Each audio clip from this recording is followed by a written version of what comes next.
నా పేరు రఘునాథ్ రెడ్డి. నేను ఆంధ్రప్రదేశ్ నుంచి వచ్చాను. నే వన్స్ బీటెక్ అయిపోయిన తర్వాత నేను జస్ట్ ఎంబెడెడ్ కోర్సెస్ కోసం సెర్చ్ చేశాను. అండ్ మా అన్న ఒకతను ఆల్రెడీ ఇక్కడ జాయిన్ అయ్యారు.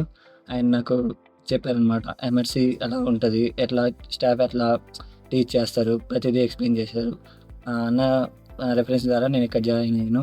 వన్స్ జాయిన్ అయిన తర్వాత ఇక్కడ టీచింగ్ కానీ ప్రతిదీ ఇన్ డీటెయిల్‌గా చెప్పారు.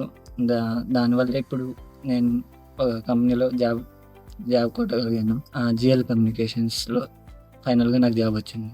లాస్ట్ 2 మంత్స్ ఒక ముగ్గురికి రిఫరెన్స్ చేశా ఇక్కడికి జాయిన్ అవ్వండి అని. ఎంబెడెడ్ కోర్స్ అయినా ఇంట్రెస్ట్ ఉంటే ఎంఎస్‌సిలో జాయిన్ అవ్వండి. ఇక్కడ టీచింగ్ ప్రతి ఒక్కటి బాగానే ఉంటుంది.